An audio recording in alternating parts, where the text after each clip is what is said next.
Welcome to EngagED, the show that explores all the ins and outs of getting involved in your school. I'm Mia. And I'm Delaney. And today we're talking about the positive outcomes of student involvement with special guest Erica Kegerice. Did you know that according to a Center for Market Data Research, only 57% of high school students participate in extracurricular activities? In order to convince a greater majority of students to be more actively engaged in school, you must first understand the benefits of getting involved.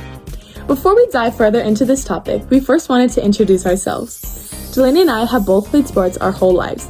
Delaney has run track and cross country and plays volleyball year-round, and I've done cheer and tennis in the fall and softball year-round.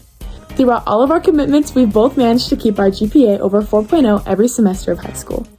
On top of all the sports, we both have been involved in several different clubs since freshman year, such as Scientific Research Club, Student Ambassadors, Key Club, Link Leaders, for the freshmen, morning announcements, and I'm the secretary of National Honor Society.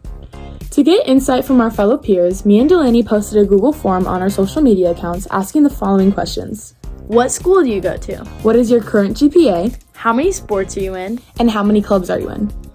Most of the people who filled out the form went to West, but we also heard from other schools such as Geneva, Bennett, ACC, and others.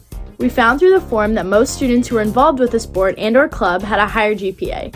The students who had no sports or clubs were typically associated with lower GPAs, going as low as 2.5.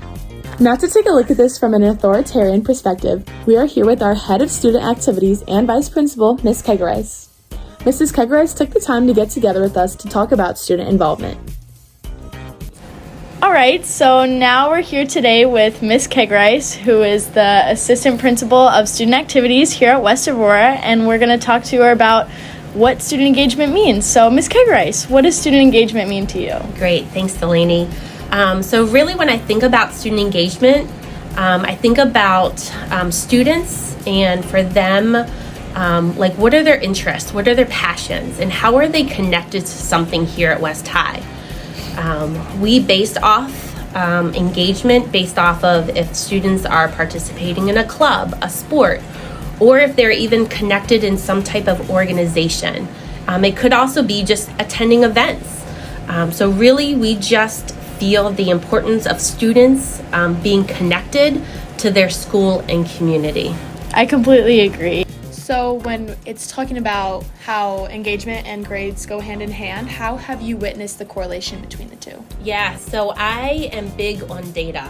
I am big on recapping our year. I am big on trying to showcase to our staff, our kids who are involved in that.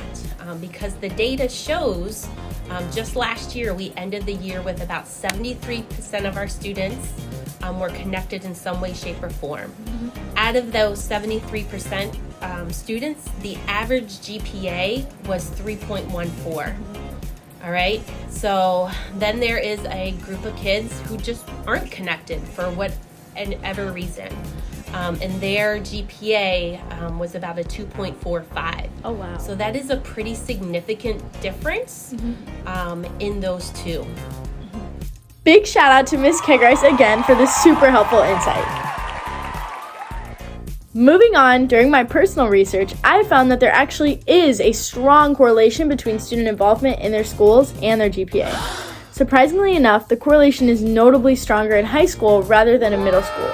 According to Market Data Research reports in 2024, for high school girls, both physical activity and sports team participation were each independently associated with a higher GPA.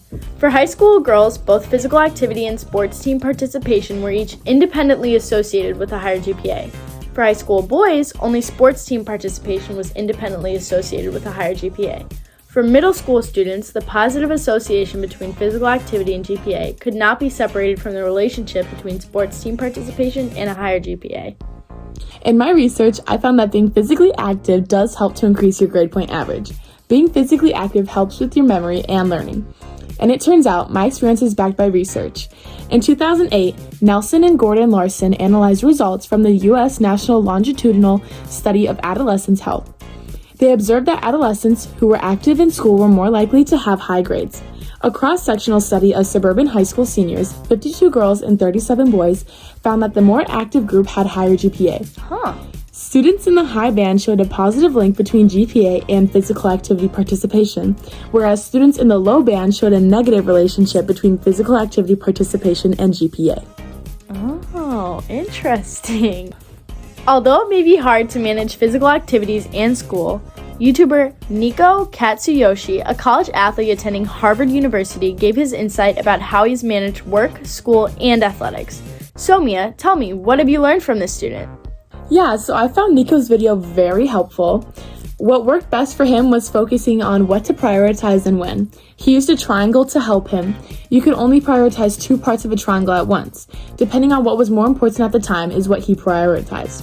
For instance, if I had an essay due on Saturday, work on Sunday, and a game on Tuesday, I would prioritize my essay and work before my game. I don't know about you, Mia, but I am definitely going to try using that triangle method whenever I feel like I'm getting off balance. So, how have Mia and I managed? What value comes from all this? All throughout high school, I've learned many different and valuable time management skills through my clubs and sports. It has taught me discipline and how to be a leader, all of which translates straight into the classroom. If you are debating whether or not to go for that sport or start attending that club, do it. It can benefit you in ways you may not have ever realized until you look back at how far you have come. So listeners, that concludes today's episode. Thank you so much for being here. Be sure to stay tuned for more informational topics on our podcast website and make sure to subscribe.